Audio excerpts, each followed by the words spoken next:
feet could carry her. Molly ran over and faced the door, standing between them and the intruder. She let out a low growl. The scraping continued. When it stopped, what replaced it was the sound of something stepping over the vending machine. Then there was the crunching of glass, something stepping across the shards that had crashed out of the machine when Amy tipped it over. Amy ran for the opposite door and cranked open the deadbolt. Molly did not move from her spot. Amy was about to call to her when she heard, "Who's there?" A tiny voice, from the room the intruder had entered. It sounded like a little girl, and Amy had the crazy thought that Nevaeh McGinnis had somehow teleported in from Nevada. The little voice said, "Can you unlock the door? Hello?" Amy cautiously made her way over and said, "Who's there?" The voice answered, but Amy couldn't hear. Then louder it said, "What's your name?" "My name is Amy. Are you lost, little girl?" "I'm not little, I'm 8. "Who's with you?" "It's just me. Can you let me in? I'm scared." Amy glanced back at Molly, who looked as skeptical as a dog can look. Amy unlocked the door and opened it just a crack. Hello? Who are you?" The little voice said, "Anna." 2 hours until the aerial bombing of Undisclosed. I ducked down and banged my head on the window crank on the caddy's door. I anticipated the thunder of gunfire and the sound of lead punching holes in the Cadillac's door panels. Then I realized I may very well hear nothing at all because John had grossly underestimated the caliber of the sentry guns. The twin barrels on that turret looked big enough to put my thumb into, ready to fire bullets that would effortlessly pierce the thin metal of the Cadillac's door panels a microsecond later, taking a nice leisurely path through my squishy internal organs. But the guns did not fire. John screamed, "Let's go! Let's go!" "What? No! We got him confused! We have to get out before they get their shit together and turn us into Swiss meat!" He opened his door and dragged me out. He reached into the back seat and grabbed something, the green mystery box from my tool shed. We ducked down, putting the Cadillac between us and the gun, not that there wasn't another identical gun on the other side, and ran. We hurdled the concrete barrier, and there, in front of us, were the woods. Beyond it, a convenience store bathroom that would hopefully take us away from here. Déjà vu. Only there were no soldiers chasing us now. No. Now there was a crowd of armed townspeople carrying shotguns and hunting rifles and machetes, half of them running, half of them aiming their guns and drawing down on us. And unlike the National Guardsmen in those disorganized early hours of the crisis, here were people who knew what a breach in that fence meant. I risked a look back and saw the gaping hole we'd torn in the fence. Red jumpsuits were gathered on the other side, everyone gawking out at the outside world, as if a hole had suddenly been ripped open in the sky. And then I saw the gathering crowd, onlookers on the other side of the fence, every one of them armed, with the exact same expression on their face. Two sides of a mirror, the same ideas dawning on both sides. The fence was broken. The sentry guns were not working. Everything had changed. Shots were fired. We plunged into the darkness of the trees. We scrambled across the muddy ditch. We emerged from the other side and ran for BB's. Assuming that BB's is even still there, it was. And this time, we didn't even care where the magical shitter door spat us out, as long as it wasn't here. If the door wasn't working, if the network of interdimensional wormholes or whatever they were had been shut down by the shadowy fuckers in charge of all of this, then we were dead. We would be torn apart by the mob. We tumbled into the bathroom and pulled the door closed. A gunshot punched a hole in the door right as the door did its thing, and then we were tumbling. It was a baffling sensation. The whole world turned, like we were on an amusement park ride. I fell on top of John, both of us suddenly flat on our backs. The door that had been in front of us was now on top of us. We were looking up at it. I got a leg untangled from John and kicked the door. I was looking up at an overcast sky. I pulled myself out and realized I was emerging from the ground, like a vampire rising from his coffin after sundown. Boards and bricks and broken glass covered the grass around me. I climbed out, and looming above me was the old Firth Asylum.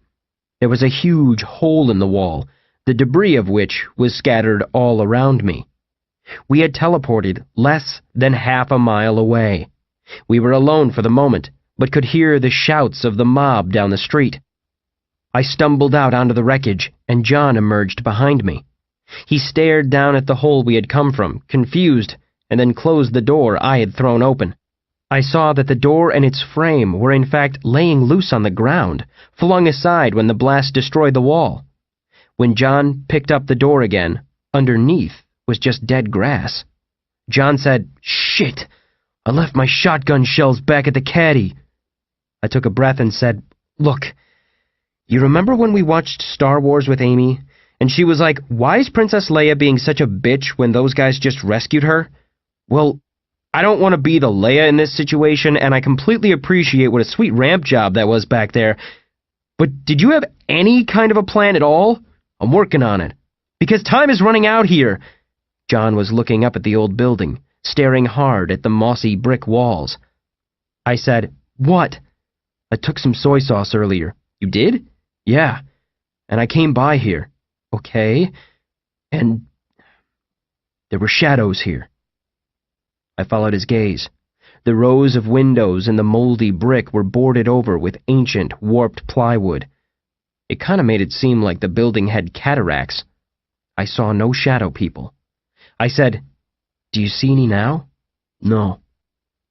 He turned and saw something else, though, and said, "Here," handing me the green mystery box. He jogged away from me, heading for the corner of the building. I spotted the ass of an RV parked there. I followed him. Faint shouts from the armed mob were growing louder. "John, what are you—" My words died at the sight of blood-stained grass surrounding the loose earth of a huge, freshly filled-in hole, like a mass grave. John pulled out his ridiculous customized shotgun, he had it wedged down the back of his pants, and ducked into the RV. The windshield was busted out, and when I followed John through the driver's side door, I saw that the tan upholstery of the driver's seat was one big bloodstain. Christ! Leading with the shotgun, John quickly searched the inside. There were rows of hooks on the opposite wall that it took me a moment to realize were gun racks, all of which were now empty. John started throwing open footlockers and found them stocked with at least 4 different types of ammunition. "Bingo," he said, stuffing his pockets with shotgun shells. "See? Things have a way of working out. We needed shells, and here they are." I looked around. On the floor was a busted laptop computer. At the very back, the floor was damp, and it smelled like piss. There didn't seem to be anything of use here other than the bullets. I froze. Oh no. Oh fuck no. No, no, no. John joined me and said, "What? I think these were—" But his words trailed off. He saw what I saw. 2 objects that a man in denial could have dismissed as meaningless, a mostly empty tub of red licorice and an orthopedic pillow designed for people with back problems. Amy. It really only told me what I already knew. She'd come for me, because that's who she was, and she'd find a way in, because she was too capable not to.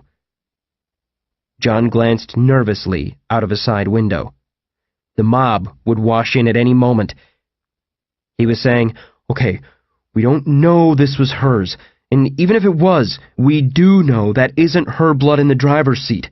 Amy can't drive." But I was already jumping out of the RV. Outside, I immediately saw another, smaller blood stain, this one in the grass in front of an open basement window. Laying in it was a single empty shoe. A man's. I said, "Amy got somebody to give her a ride in." So they pulled up, something nasty came flying out of that window down there, and they killed the shit out of it. Look, next to the window. Spent shotgun shell. Maybe it got the driver first, then the rest of the posse in the RV, and Amy if she was with them. They bail out and go inside. Probably in there right now. Then a hobo came along and pissed in the RV.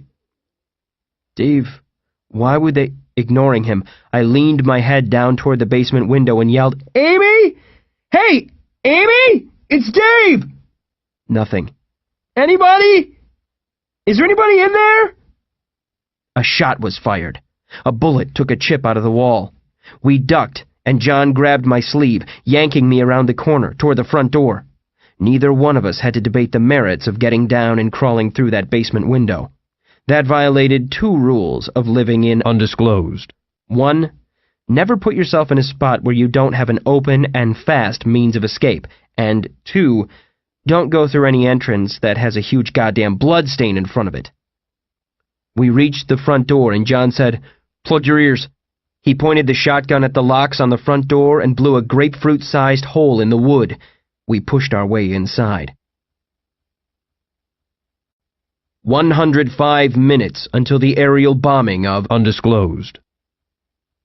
It appeared the feds left behind anything that would take more than 5 minutes to load onto a truck. Boxes of medical supplies and biohazard suits and filters for biohazard suits and every other thing lined the main hallway, abandoned in the evacuation. Halogen work lamps were set up on stands here and there, a few of them still on, blasting bluish beams through the shadows of the huge corpse of a building. We pushed the front door closed and dragged a huge metal cabinet in front of it. Out of breath, I said, We could have relocked that door, but somebody blew a hole in it. I'm sorry, princess.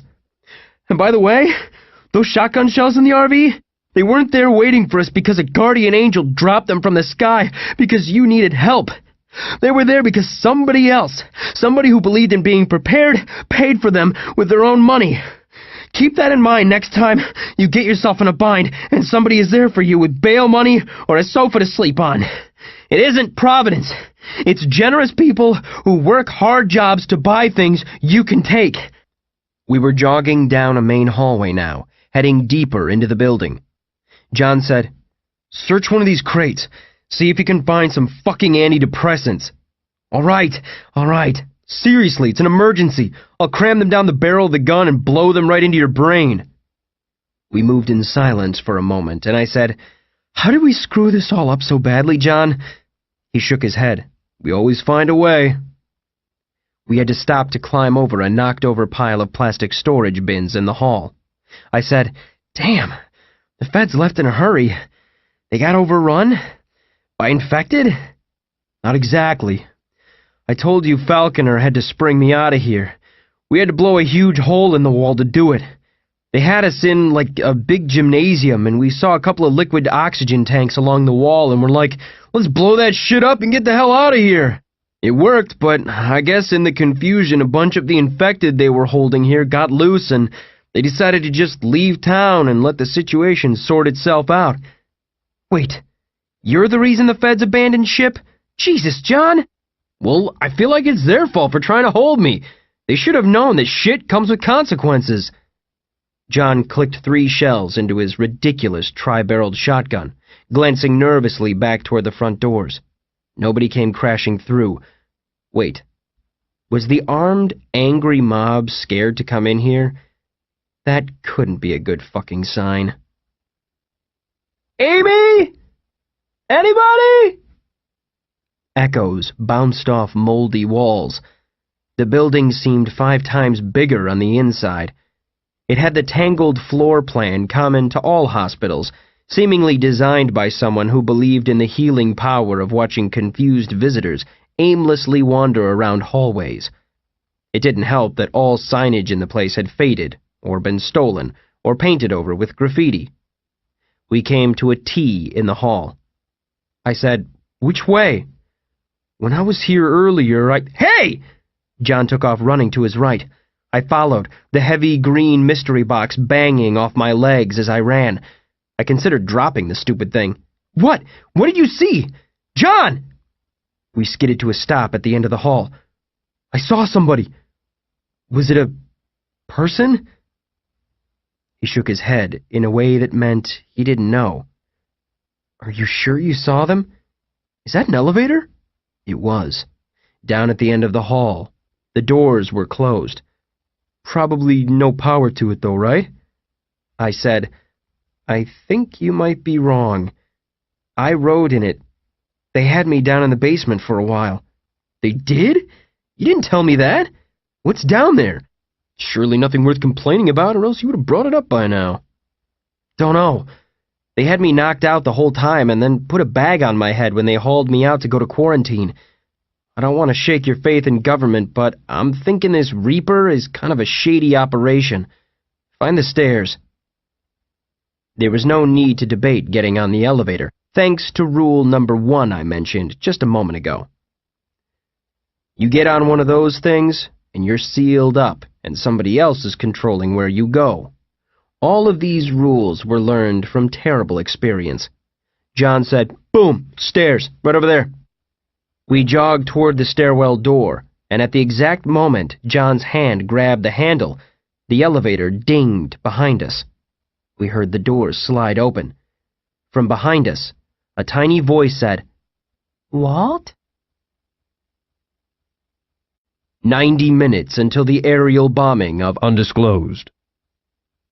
I very nearly pissed my pants. John saw the look on my face and spun around with the shotgun.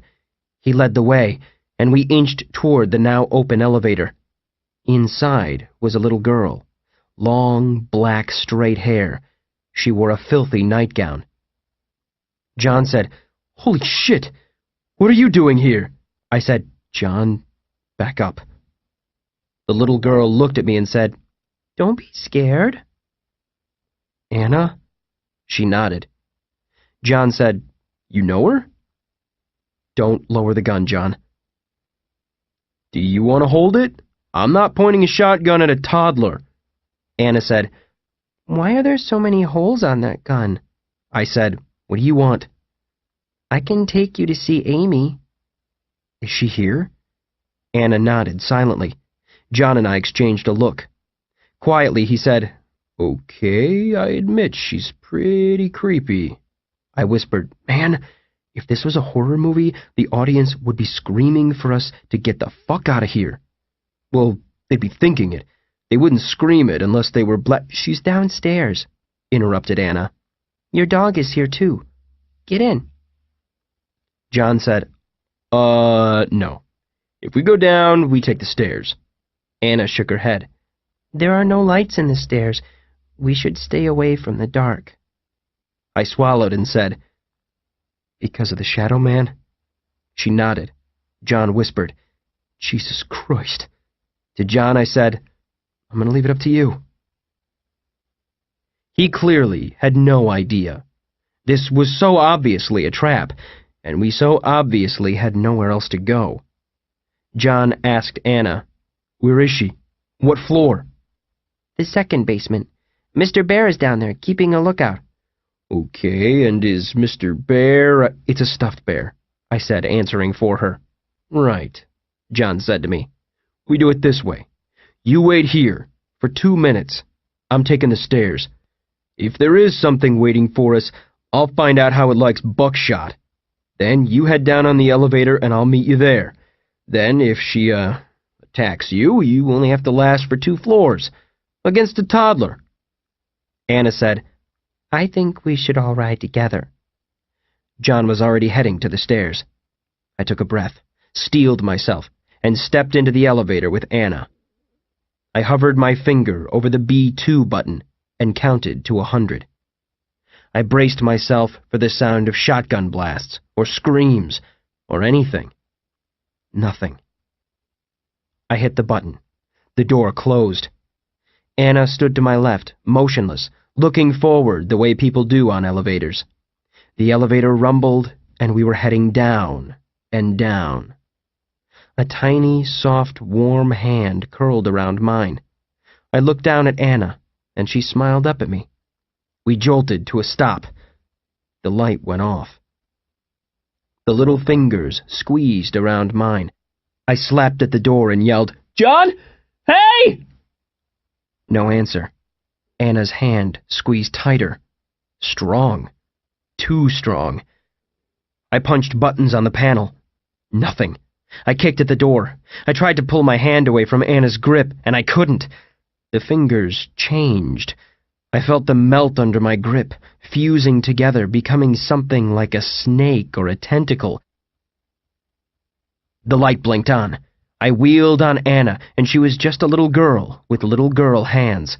She said, "The lights do that sometimes." I stared hard at her. Her eyes were the picture of innocence. The door opened, and John was there, aiming a shotgun at my face. I said, "Don't shoot! The, light went off. We all clear here?" "Yeah." Anna led the way out of the elevator, stopping to pick up a teddy bear that looked like it had been bought and sold in 3 different garage sales over 20 years. She clutched it and headed down the hall. I recognized the corridor and the rust-pitted steel doors and the smell of shit. I followed Anna, and John followed me. He had the shotgun by his ear, aimed at the ceiling, trying to look in every direction at once. We turned a corner, passing more doors. We reached the end of the hall and a bullet-riddled maintenance door that had been barricaded from this side, metal bars laid over it with fresh welds locking them in place. There were empty bags of cement and masonry tools scattered around the hall, and I wondered if on the other side of that door I would find a steam tunnel sealed with fresh brick and concrete. Anna turned left, down another hall. Then it was through a doorway marked Annex, which opened to an impossibly long hallway that seemed too long for the building. We headed down, our footsteps echoing endlessly in both directions. The walls were covered with a faded mural depicting huge smiling faces that may have been clowns or mimes. Time and moisture had peeled the paint in patches so that huge swaths of the colorful landscape were corroded and eaten away, the smiling inhabitants unaware that the very fabric of their world was crumbling. Graffiti artists had painted signatures and anarchy signs and cocks. Along the wall to my left, in huge letters, was the phrase, "The end is not near. It has already happened. We just didn't care." Anna looked back at me and smiled. Invisible ants raced up my back. I glanced back at John and saw on his face that he had already realized that what was up there, whatever it was not Amy. What was up there was bad news, and it was only a matter of how we would deal with it. We were not in control of the situation. We were never in control. The last of the working emergency lights was only halfway down the hall, and the light faded long before we reached the end. Our own echoes followed us down, and down, into the darkness. Anna slowed down, and I once again felt the tiny, warm hand in mine. We walked together, and at the end of the dark hall I could see a closed door with light pouring from the bottom, just like people describe in near-death experiences, the long passage with a door of light at the end. "Amy is in there," whispered Anna, and in that moment I decided that this was probably right, but not in a literal way. Whatever was waiting behind that door was almost certainly the quickest way to see Amy, or at least to join her, if there is no such thing as seeing in that place. We reached the door. Anna let go of my hand and said, "It's locked. Only she can open it. Call for her." I said, "Amy?" but thought it was too soft for even Anna to hear. I cleared my throat and said it louder. In that moment, I realized I was smelling something, a scent totally out of place in this rotting, forgotten building. A scent I had smelled 100 times before, one that was sparking memories that triggered a wave of sadness. I heard the latch turning on the door. 70 minutes until the aerial bombing of Undisclosed. The smell was microwave popcorn. The door opened, and there was Amy, her handless left arm curled around said bag of popcorn. Her eyes got huge behind her glasses, and then her arms were around me, and we were crushing a popcorn bag between us. She was sobbing and pressing her face into my chest so hard her glasses had gone askew. I squeezed her and ran my hand through her hair and whispered to her that it was all right, that everything was all right. I have no idea how long we stood there like that, or how long John and Anna stood there and waited. All I could think was how much I wished for the second time we could just freeze a moment and run credits over it. John said, "Sorry that took so long. I had to ramp something." Amy pulled away and wiped her eyes and said, "Oh my God, you won't believe what I just did. I got hungry and I used a microwave to make this, and it tripped a breaker that I guess runs out to the generator, and if the computers had been on that same breaker, we would have lost everything." She gathered herself and said to John, "I never doubted you." John said, "Now there's a lie, but I don't blame you." I said, "Shit, I'm still doubting him." Amy looked down at Anna and said, "You and Mr. Bear did good. We're all here. Even Molly's here." She was, curled up on the floor under a desk. Holy shit, did that dog get around? How did she... I was talking to Amy's back. She was scurrying across the room to a desk where she had set up no fewer than 5 computer monitors and 3 keyboards. There was a box of donuts and a pot of coffee going. It looked like she'd been working here for a week. Amy said, "Okay, this setup looks ridiculous, but I finally figured out they had different parts of the security setup on different workstations, and there was no way to monitor them all without running back and forth across the room.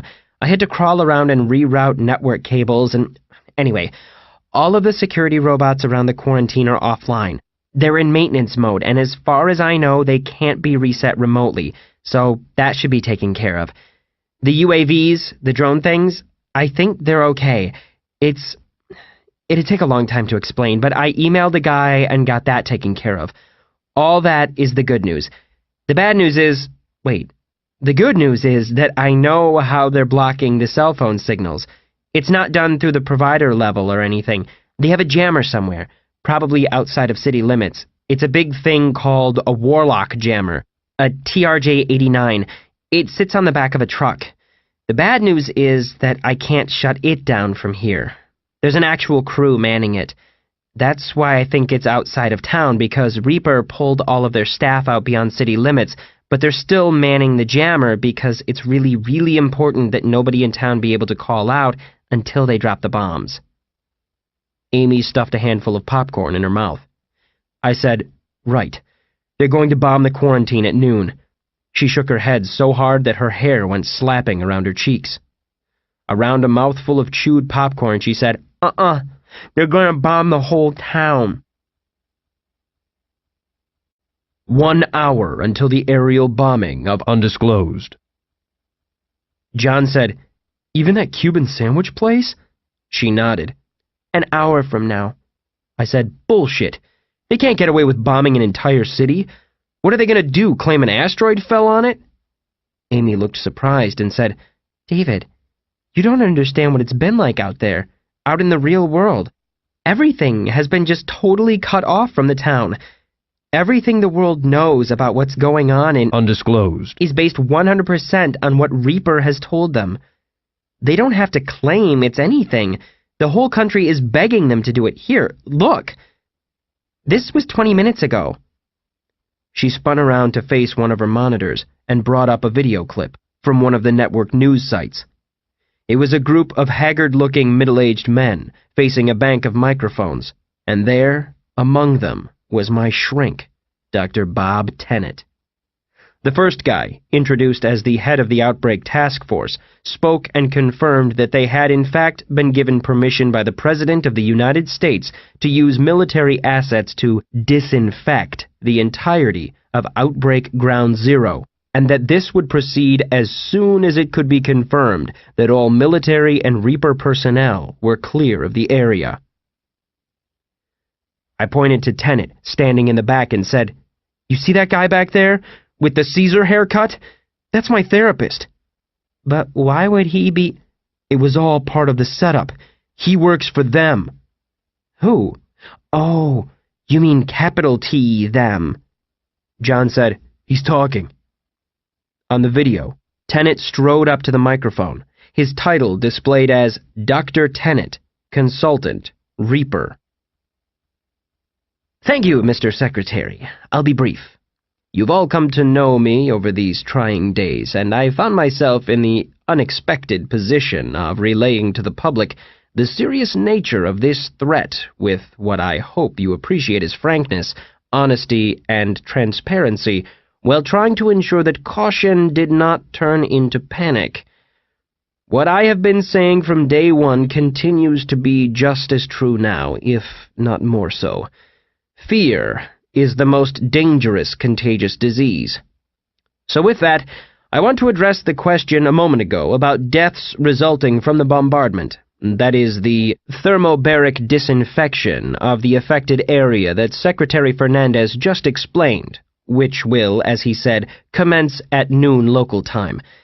This needs to be made perfectly clear for you here, for those watching this on the news, and for our children and grandchildren who will try to understand this act when it passes into the pages of history books. As far as we know, there is no one left alive in the city of Undisclosed. As you know, the National Guard and multiple agencies, including the CDC, FEMA, and Reaper, took decisive coordinated action to create a buffer around the city, a 5-mile-wide band that we referred to as the Yellow Zone, but in the news media has been unfortunately redubbed the Dead Zone. In this we were successful, and we may never know how many lives were saved by moving rapidly and decisively to isolate the infection zone. However, efforts to stop the spread of the contagion, which has colloquially become known as the Zulu parasite, within the city itself, have utterly failed. The infection rate within city limits is now at or near 100%. This operation is about the disposal and disinfection of tens of thousands of highly infectious corpses. Now, I have worked very hard all week to shoot down the more outlandish rumors that have spread about the parasite, and I suspect I will spend the rest of my life doing the same. That is the nature of that contagion we call paranoia. But the situation is this. Whatever residents of Undisclosed are still walking and moving are, for all intents and purposes, effectively dead. We have explained this ad nauseum. The parasite completely breaks down and effectively rewires the victim's brain tissue. The victims retain some basic motor control and become extremely violent as the parasite continues to corrupt the central nervous system. From then, until the victim is finally rendered immobile, they are highly contagious. This stage of the disease is what has unfortunately led to some of the more sensationalist rumors of zombies and the like. But I want to make it perfectly clear. These are nothing more than people who, after death, are able to remain mobile, dangerous, and infectious. John said, "Well, that should put everybody at ease." I snorted. Amy said, "I wasn't even paying attention. All I can picture is you having sex with him." John said, "What?" Tennant was still talking. "Which is what makes the situation so exceptionally dangerous if we don't completely eliminate the threat using all means available to us. The sights and the sounds of this terrible but necessary process will be shocking. This is something none of us wanted to see happen in an American city. But let me make it clear now, and for all time, we are only disposing of the dead. Nothing more. Thank you." John pointed at the screen and said, "You notice they even started using a Z word to describe the parasite? Might as well have called it the zombie virus." I shook my head. Son of a bitch. Marconi was right. That panic is just going to ripple out, like splashing a rock in a pond. John said, "What do we do?" I said, "We get the hell out of town and find some other place to live. Man, I wonder if the insurance will pay for my house getting bombed." Amy said, "David, we can't let them do this." "Babe, I don't think there's a choice. They set it up so that it would be the only option. If they don't scour this town off the face of the earth, then people will never be satisfied. People will be killing each other in the streets. A new panic set off every time a normal-looking person monsters out. It's shitty that they'll get what they want, but this is kinda checkmate. They kill undisclosed, or the world kills itself. John said, They. What a bunch of assholes. Anna walked up beside Amy. Can I have some of your popcorn? You can have the bag, honey. Sorry, it kinda got squished. It's okay. Damn, that was a creepy kid. To Amy, John said, You've got working email there? Can't you send a message to the New York Times or somebody, telling them what's going on? Oh, I did. I also found out that the news channels and all the big papers were getting over 100,000 messages a day from zombie cranks and apocalypse crazies and everybody else. Mine will be one more in the pile. Maybe some intern will get to it 6 months from now. Maybe it'll mean something to the town they build up on top of the ashes of this one. I said, Damn, girl, you got cynical in the last couple of weeks. She didn't smile. I read something in her face and said, Wait a second. How did you get here? Did you come in on that RV? She nodded. I came down with some guys. Hipsters who thought they were going to come down and shoot zombies and have future high schools named after them. They, didn't make it, did they? She shook her head. Jesus, Amy. Nobody else made it? She shook her head again. I went to her and hugged her again. How the hell did you get away? She couldn't answer. Instead, she pulled away and said, It really is perfect the way they set this up. It brought everybody's worst fears out of the woodwork, and every little thing the government said made it just a little bit worse. It was all there, David, under the surface. They just came along and pricked everybody's balloon. I said, Well, it doesn't change anything. Our mission is to get the hell out of here. Then if, they drop the bombs, that sucks, but all we can do is tell the world what we know. Amy stood up and brushed a dozen pieces of dropped popcorn off her lap. She said, What are we waiting for? I gestured toward Anna and said, What do we do with her? We don't have time to find... Where'd she go? John was looking around the room. I said, She was right here. The lights went out. Damn it! I knew she was a monster! John? Amy? Listen! Guard your buttholes! I heard John knocking objects off a nearby table, blindly grabbing for his shotgun. From the pitch blackness, Amy said, Calm down. It's probably just the generator. It probably just ran out of gas. She shouted, Anna? Honey, are you okay? I heard the click of a door lock. Molly started barking. Somebody's leaving. Who's leaving? I heard the door. John said, I got the shotgun. Somebody look for a flashlight. Anna? Are you in here? It's okay, honey. Don't be afraid. I said, That's right, little girl. Everything is fine. Come get in front of John's shotgun. Something long and slim and warm slid into my palm. It had bumpy ridges like an earthworm. It slipped through my hand and around my wrist and forearm. I yelled and yanked my hand away, but the thing, the Anna thing in its true form, held fast. It slithered around my elbow and came to rest under my armpit. Then another tentacle was wrapping around my knee. I made panicked, cursing noises and stumbled backward. Dave? Hey! Where are you? I went to the floor. There was a crash in the darkness, presumably John tripping over a chair while blindly flailing to my rescue. Amy screamed, David! It's got me! She's got me! I kicked and thrashed, and the bundle of flexing tentacles slipped around my abdomen and then around my neck. I threw myself to my feet and tried to find a wall to slam into, to crush it. I wound up flinging myself through thin air, tripping over a box. The monster was shrieking in my ear. I pulled at the limb around my neck, but it was strong, so freaking strong. Everybody was yelling, but I could hear nothing over the screeching that was turning into an ice pick in my ear. Then there was a crash from the room next to us. Metal and glass like something big and heavy had been knocked over. Amy screamed. Molly barked. I got to my feet once more, wearing the Anna monster like a writhing backpack. I found a wall and slammed backward into it. It didn't budge. Somebody was screaming my name. I heard a door burst open. Anna! This was a new voice, a man's voice, with an accent. A blast of light flooded the room. Everyone froze. Standing in the doorway was a Latino guy who I thought looked like Mark Antony. I knew I had seen him before, but in my state of panic, couldn't place where. He was holding a huge flashlight, and he whipped it around the room, first finding Amy, who was still standing next to the dead computer and squinting at the sudden brightness. Then he spotlighted John, who was pointing his shotgun right at my face. Then the light found me, and I felt the tentacle loosen from around my neck.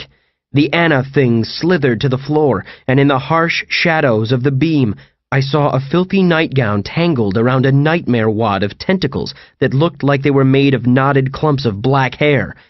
Somewhere in the center of it was a pair of eyes on either side of a sideways mouth and clicking mandibles. The man with the flashlight said, "Anna, are you okay?" The tentacles started twisting and bundling together, fusing and melting and reforming. In a few seconds, there was the little girl again. She straightened her nightgown and sniffled and started crying. The man said again, "Are you okay?" Anna shook her head. "No, you're all right." In the shadows, I could see John looking back and forth between me, the guy, and Anna. He was still pointing the shotgun at me, he realized, and he pointed it at the floor instead. To me, the guy said, "Are you all right? You're David, right?" "She turned into a thing." "I know that. Did she hurt you?" "The light went off, and she got me around the neck." "Did she hurt you?" "No." Anna sobbed and said, "He hurt me." The guy said, "Now, Anna, you scared him. You turned and you scared him."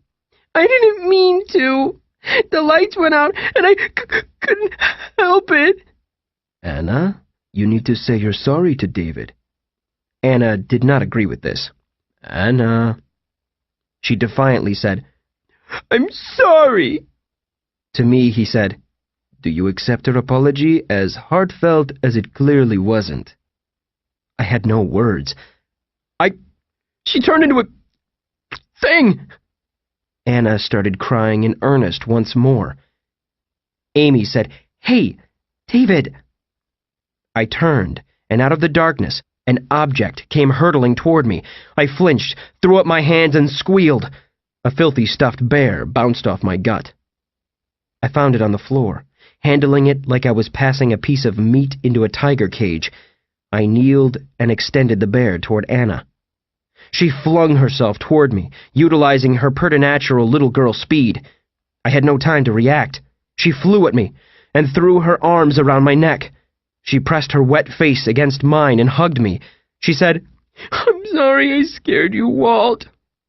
"It's, okay." I put an arm around her, and for the 10th time in a week felt like I had become numb to the ridiculous.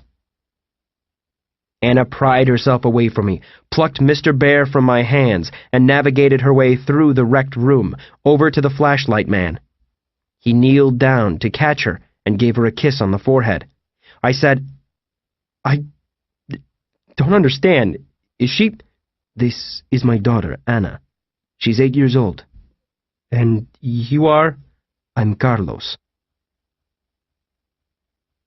50 minutes until the aerial bombing of Undisclosed. John, reading the expression on my face, said, "You two know each other?" Carlos answered for me, saying, "We were over in quarantine together." I said, "And you're like her, right?" "No, not like her. What I mean is, she's not like me. She won't hurt you. She hasn't hurt anybody. Not like me." "So you are the one who—" "Not in front of her. But yes." "But you want us to believe that we're safe? From you, I mean." "There is a lot about this situation that you do not understand. In quarantine, they were using you to sort the infected from uninfected, right? But you can't really do it. Not like I can. Me, I can see them. as easy as telling man from woman. I can see it at a glance. All right, but I don't There isn't time. Let me just say that I can tell you what I know, but you don't want to know it. About who is and isn't infected, I mean. And when I say you don't want to know, I'm not trying to up the suspense. I am saying that you don't want to know. It won't make doing what you need to do any easier. It won't make it easier for you to live in the world. I started to ask a question, but stopped myself. I tried to absorb what he was saying. Finally, I said, Dr. Marconi, he, hinted to me that there may be more infected than everybody thinks. Let's say he's right. Let's say he's really, really right. Now, we got to ask ourselves what that word means. Infected. Infected like me? Or like my Anna here? I had no answer. I tried to weigh the implications of this, and couldn't begin to. Molly had joined Anna, and the little girl was scratching her behind the ears. Or infected like Dr. Bob Tennant. You mean he's something else altogether. When I look at him, you know what I see? A black cloud. I don't even see a man. Do you understand what I'm saying? He's not a man, and maybe neither am I, and maybe that doesn't mean anything anymore. But I'm going to say this to you, David, and to your friends here. Tennant is more dangerous than 1,000,000 of me. He and the people he works for, they figured out how to use a signal, inaudible sound waves, to affect people like me. Turn us. Make us lose control. I'm telling you, when left to myself, I can control it. The parasite, it whispers in my ear, but I can overcome it. You just got to have the will to put that cockroach in its place. I said, so we're supposed to just turn our backs on you and walk out, knowing all the people who are... I glanced down at Anna, who are, gone because of you. I'm supposed to just let that go? And you're going to just, what, go back to work next week? Everything back the way it was? I'm all she's got. Her mother is gone, and she has to deal with her condition on top of that. Well, she's going to have a life, the life a little girl should have, and she's going to learn how to live with this. Who else is going to teach her? Who else will understand? He nodded at John and said, so, what? You want your friend to shoot me with his sawed-off 5-barrel shotgun, and then Anna either gets rounded up by the government and dissected in a laboratory, or torn to pieces by that mob out there? No. You won't do that to her. I know you won't. I groaned and rubbed my forehead. John said, okay, can somebody quickly just summarize for the shotgun department who it's okay and not okay to shoot? Carlos said, the world doesn't make it that simple for us, friend. I said, yeah, if somebody tries to make a video game based on this situation, I'm telling you right now, I'm not fucking buying it.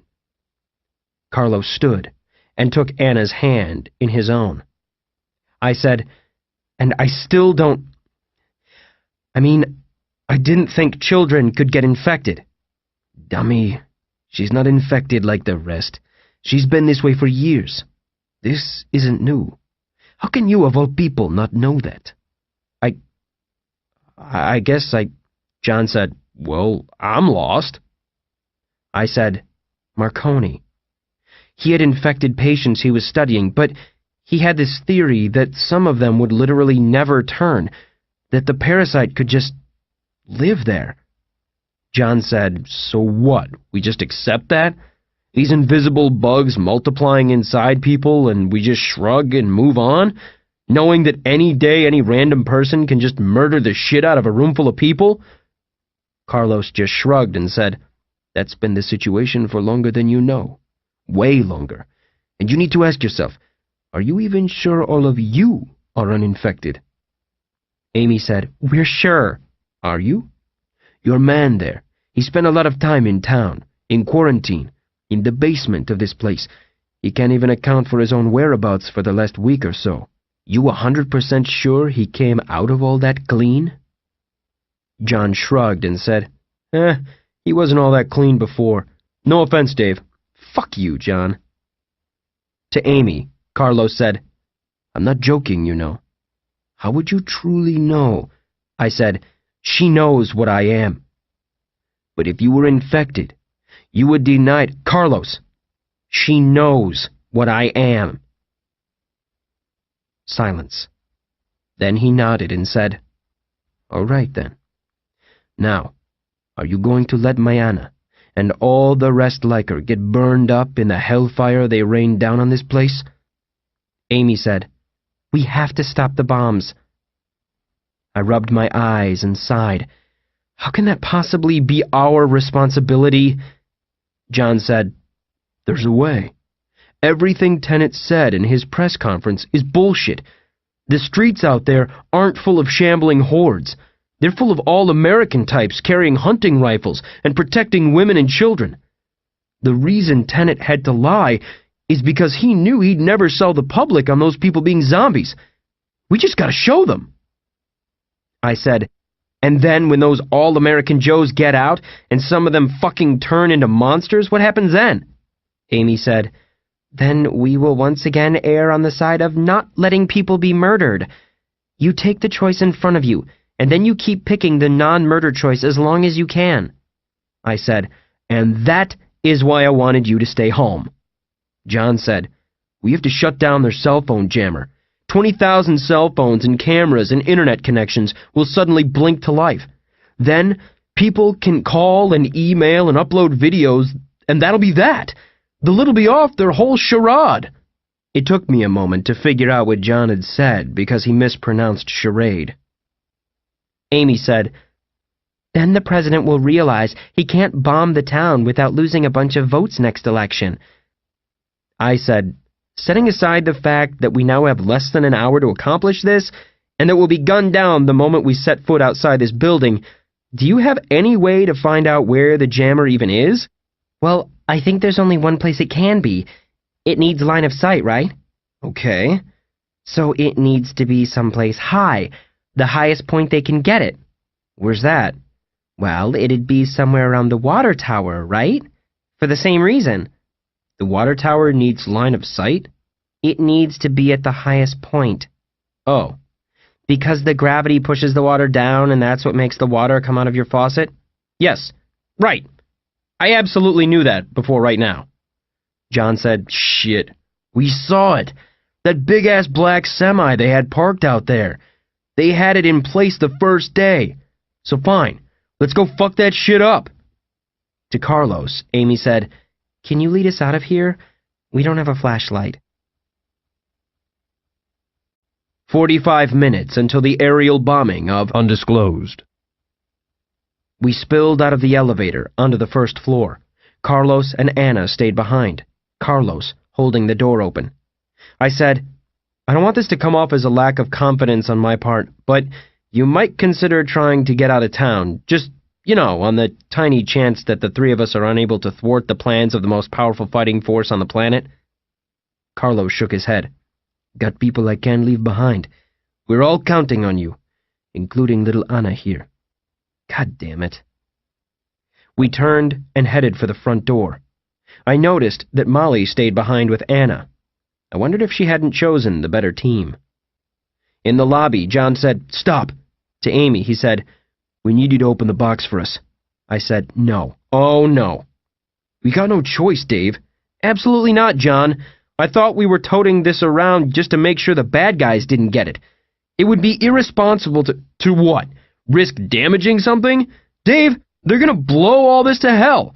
If there was ever a time to use it, this is that time. I reluctantly sat the green mystery box on the floor. Outside, thunder rumbled. To John, I said, I can't see the latch. Can you? Yeah, I can now. I said before that there was no visible latch or lock on the box. That was true, but there was an invisible one. I stared at the front of the box and focused.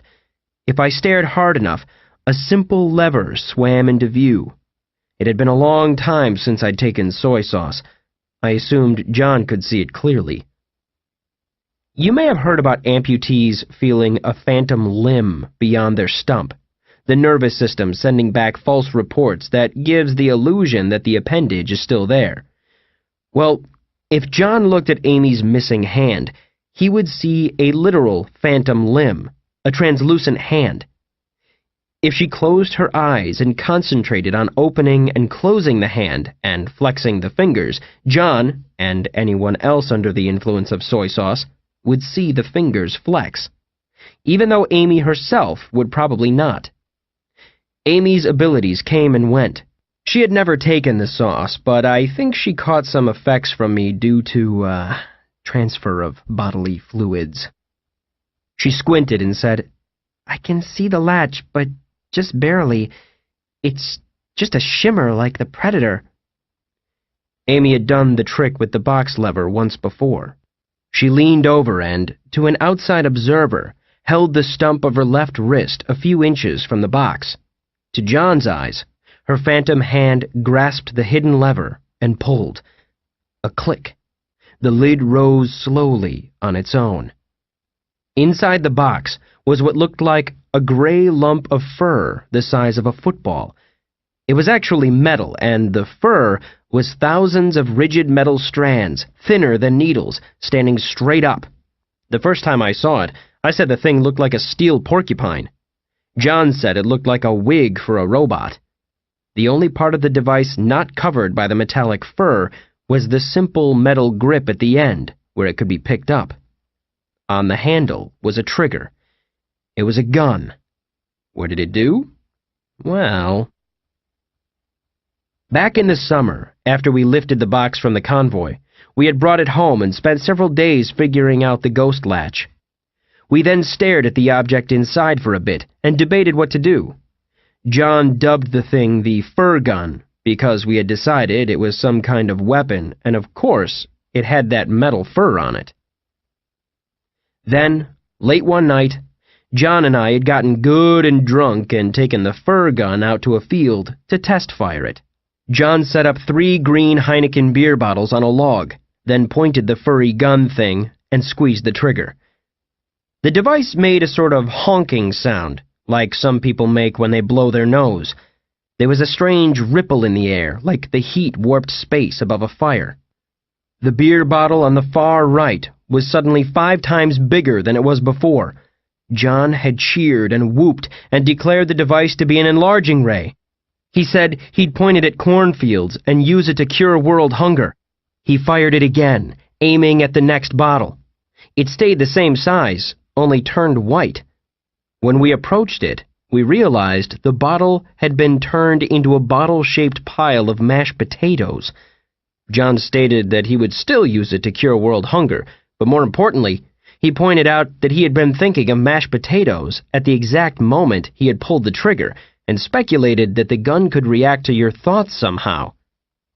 We fired it at the 3rd bottle, and it immediately turned into a double-ended dildo, a black one.